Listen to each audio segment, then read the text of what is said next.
Witam Państwa, nazywam się Ewa Gierula, jestem dyplomowanym dietetykiem holistycznym i psychodietetykiem, a także autorką książek Poradnika Zdrowe Dzieci, książki popularno-naukowej Żywność a zdrowie człowieka, a także książki kucharskiej i poradnika Zdrowa Rodzina. Zapraszam do mojego gabinetu dietetycznego dzieci, dorosłych i całe rodziny.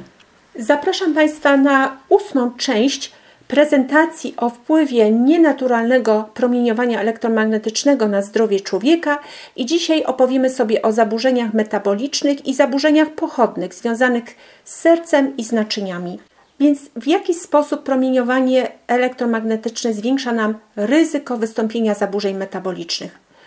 Wyjdźmy sobie znowu od głównej przyczyny, czy jednej z wielu przyczyn oczywiście, ale głównej przyczyny, na jakiej się skupiamy w tej tutaj prezentacji.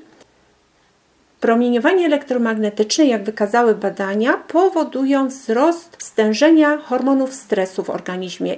I tymi hormonami jest kortyzol i adrenalina. Co się dzieje w związku z tym?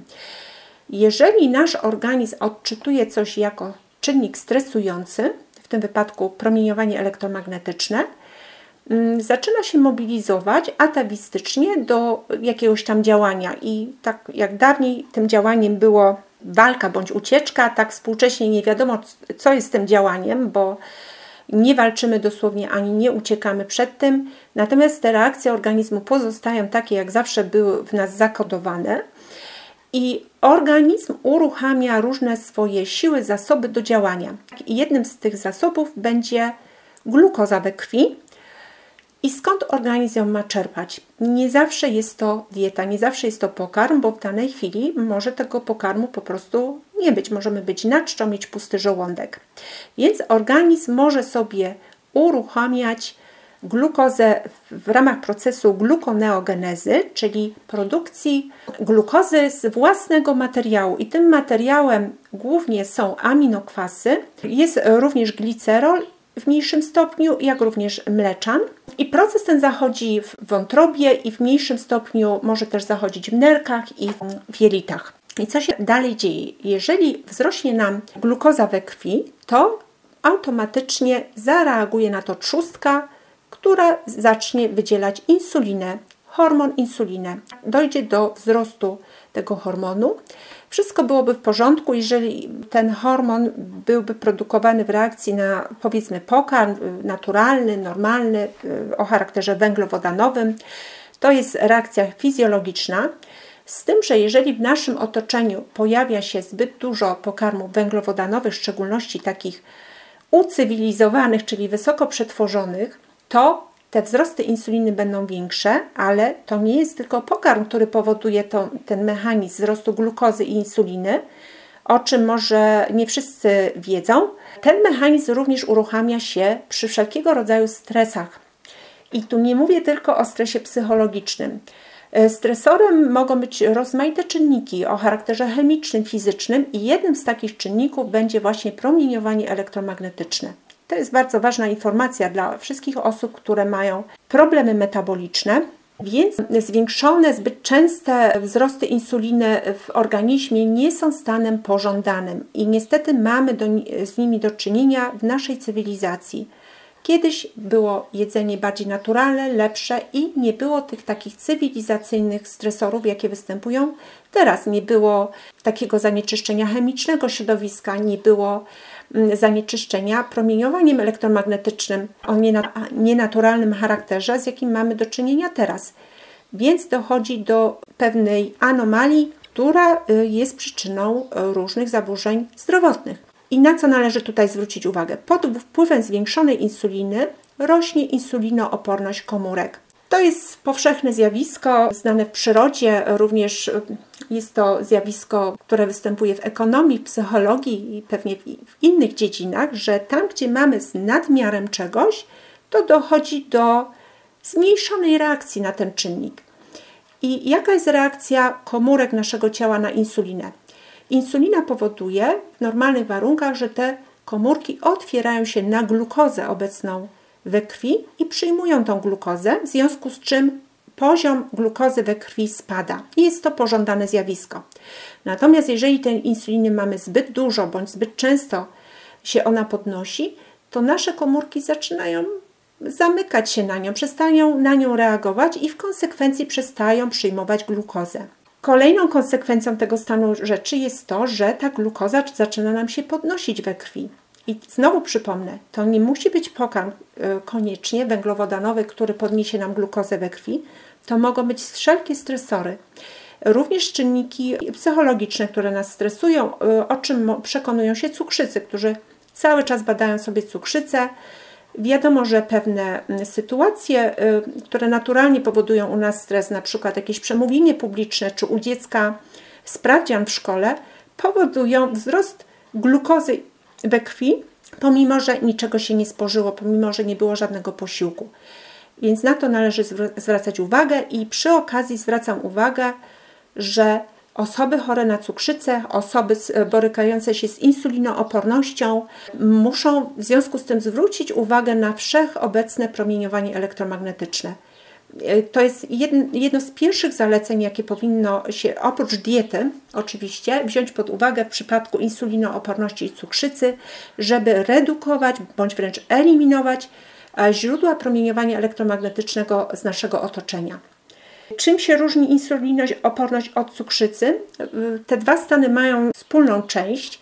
Nie każda insulinooporność oznacza cukrzycę, natomiast cukrzyca bardziej jest już wynikiem insulinooporności.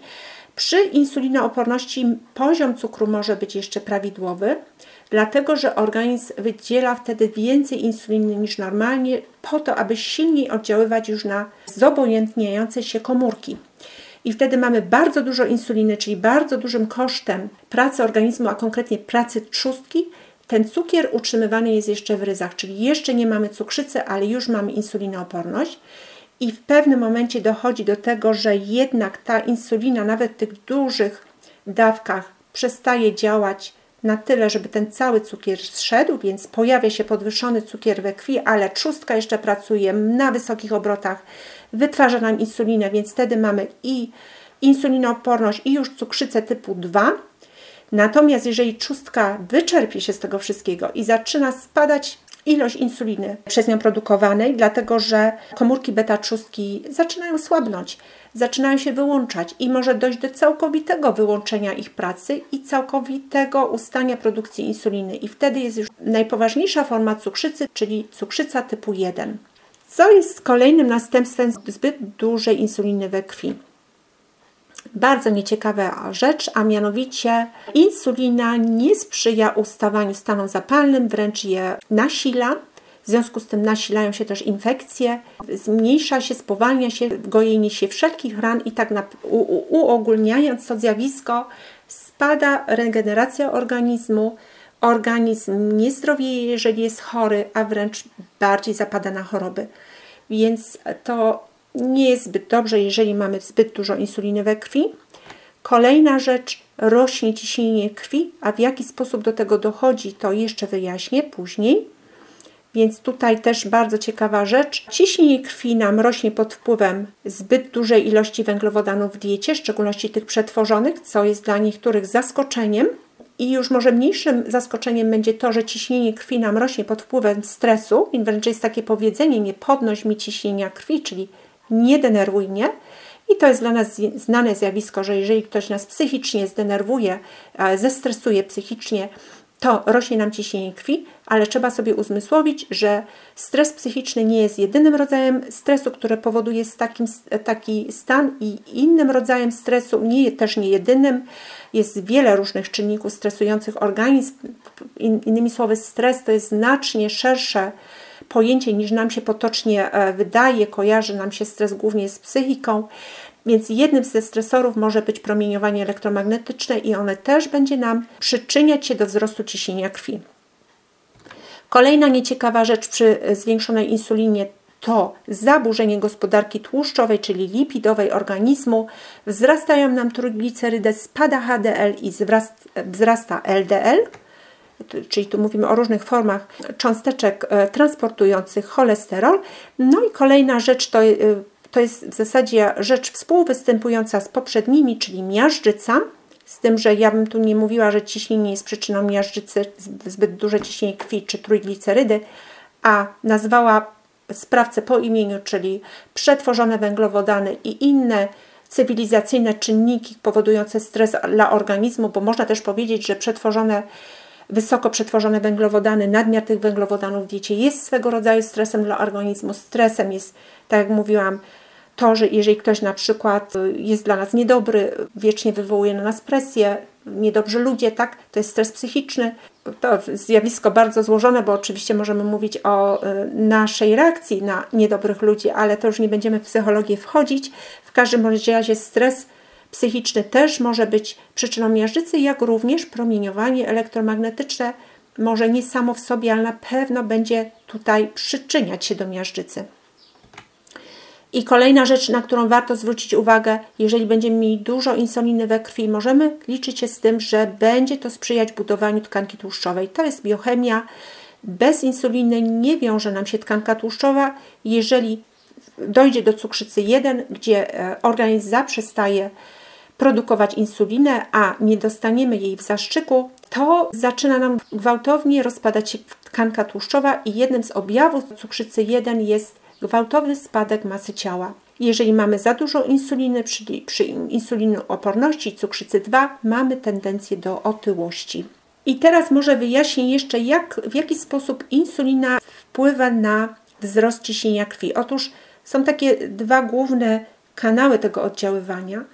Pierwsze to insulina pobudza nam układ współczulny, czyli jest to część układu nerwowego o charakterze autonomicznym, czyli niezależnym od naszej woli, który odpowiada za mobilizację organizmu. Czyli jeżeli jest dużo insuliny we krwi, to możemy liczyć się z tym, że przyspieszy nam bicie serca, a więc i wzrośnie nam tętno. Z drugiej strony naczynia krwionośne nam się obkurczą. No i logiczne zasady fizyki. Jeżeli mamy silniejszą pompę i ciaśniejszy przepływ, to płyn, który się znajduje w danym naczyniu, będzie miał większe ciśnienie, czyli w tym wypadku tym płynem będzie krew. I drugi taki kanał wpływu insuliny na wzrost ciśnienia krwi to jest zatrzymanie sodu, czyli jednego z dwóch pierwiastków, które budują sól, zatrzymanie sodu, a co za tym idzie wody w organizmie, czyli zwiększa się ilość płynów i to też naturalnie wiąże się z tym, że wzrasta ciśnienie. I teraz jak promieniowanie elektromagnetyczne może wpłynąć na zwiększenie ryzyka zaburzeń pracy serca? Wychodzimy sobie od promieniowania elektromagnetycznego i to, o czym mówiłam, aktywację układu współczulnego, zatrzymanie sodu i wody w organizmie i w konsekwencji wzrost ciśnienia tętniczego, czyli powtarzamy to zjawisko omówione na poprzedniej planszy. Kolejna rzecz to wzrost dokomórkowego napływu jonów wapnia. I tutaj Państwa odsyłam do drugiego odcinka mojej prezentacji, gdzie dokładnie na takiej pewnej planszy pięknie rozrysowanej, takim plakacie w zasadzie, wyjaśniałam, jaka jest kaskada następstw tego dokomórkowego napływu jonów wapnia. To zjawisko jest znane w medycynie, gdyż wykorzystywane jest również do pewnych zabiegów medycznych, więc jest niezaprzeczalne. I przede wszystkim ten dokomórkowy napływ jonów wapnia powoduje stres oksydacyjny w mięśniu sercowym,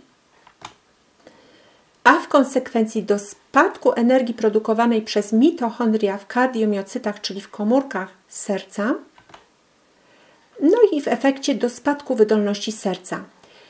Kolejna rzecz spowodowana przez zwiększenie dokomórkowego napływu jonów wapnia to arytmia serca. Jak wiemy też z poprzednich odcinków, przepływ jonów różnych pierwiastków przez błonę komórkową komórek serca wpływa na pobudliwość serca, na jego skurcze-rozkurcze. Więc tutaj ten mechanizm wyjaśnia nam, dlaczego taki nienaturalny, zwiększony napływ jonów wapnia będzie regulować w jakiś sposób, czy rozregulowywać bardziej pracę serca. I znowu Państwa odsyłam do poprzednich odcinków, tam dokładnie to wyjaśniam. Kolejna rzecz to zjawisko, o którym również już mówiliśmy, wzrost hormonów stresu pod wpływem stresora, wystąpienia stresora, jakim jest promieniowanie elektromagnetyczne i wzrost glukozy we krwi. To z kolei prowadzi do zwiększenia się czy budowania się blaszczek miażdżycowych w tętnicach wieńcowych. Tam dochodzi do procesów glikacji rozmaitych elementów właśnie w tętnicach, tak bardzo ogólnie i wielkim skrócie mówiąc, i To zjawisko z kolei prowadzi do powstawania tych blaszek miażdżycowych. Glukoza łączy się z różnymi elementami w organizmie, właśnie nadmiar glukozy we krwi i przez to degraduje te elementy. O tym jeszcze będziemy kiedyś mówić. Nie wiem, czy przy okazji prezentacji o promieniowaniu elektromagnetycznym, ale na pewno będę chciała jeszcze powrócić do tego tematu. Kolejna pochodna rzecz związana z zaburzeniami metabolicznymi to choroba zakrzepowo-zatorowa, a więc mamy promieniowanie elektromagnetyczne jako czynnik i wynikający z tego czynnika wzrost ryzyka zapadnięcia na chorobę zakrzepowo-zatorową.